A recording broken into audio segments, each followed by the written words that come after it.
ఓ హనుమంత అంజనీ సుత సద్గుణవంత శ్రీరామదూత. శ్రీ మహాగణపతే నమః. శ్రీ సరస్వతీ నమః. శ్రీపాదవల్లభ నృసింహ సరస్వతి శ్రీ గురు దత్తాత్రేయాయ నమః. జై వీర హనుమానికి జై. ఓం నమో హనుమతే నమః. హనుమంతుడు శ్రీరాముడి పాదాలకు నమస్కరించి తక్షణమే బయలుదేరాడు. దారిలో గుహుణ్ణి కూడా కలుసుకున్నాడు. రాముడు వస్తున్నాడు అన్నట్టు వార్త చెప్పాడు. అతను చెప్పిన వివరాల ప్రకారం నందిగ్రామం చేరాడు. అది అయోధ్య నగరానికి సమీపంలో ఉన్నటువంటి చిన్న కుగ్రామం. అక్కడి నుంచే భరత శత్రుఘ్నులే కాక మంత్రులు కూడా జటావల్కలుధారులై రాజ్య నిర్వహణ చేస్తున్నారు. వాళ్ళెవరు అట్లా మహర్షుల్లాగా ఉండిపోయారు. అందరూ కూడా ఇంతింత పొడవు గడ్డాలు, ఇంతింత జుట్టు, నువ్వు వల్క వస్త్రాలు. రాజ్యం చేసేవాడు ఎట్లా ఉండాలండి? దగదగ దగదగ అని. ఇది చూస్తే అక్కడ ఉండేటువంటి ఆ చెట్టు యొక్క తొర్ర, ఆ చెట్టు యొక్క పైన ఉండేటువంటిది ఆ చర్మం అంటామే, ఆ విధంగా దాన్ని తీసుకొని వాళ్ళు కట్టుకున్నారు. వల్కాలంటే అదేనే, ఒక చెట్టులో తీసినటువంటి చిన్న చిన్న పొరలాగా వచ్చేటువంటిది. కాశ్మీర్లో చాలా ఉన్నాయి అవి.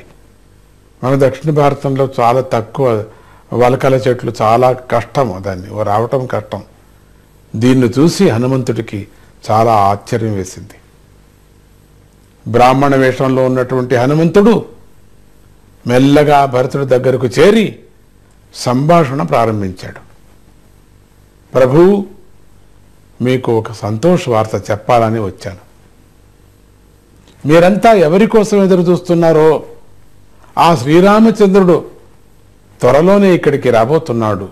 ఇక్కడికి వచ్చేస్తున్నారు. ఇంకేమి, ఆయన మహావీరుడైన రావణాసురుణ్ణి స్వయంగా సంహరించి అతని తమ్ముడైన విభీషణుడికి కూడా రాక్షసరాజుగా పట్టాభిషేకం చేశాడు. జరిగిన కథంతా చెప్పుకువచ్చాడు. ఈ కార్యాన్ని సాధించే సందర్భంలో శ్రీరాముడికి వానరరాజు సుగ్రీవుడితోనూ వానరులతోనూ స్నేహం కుదిరింది.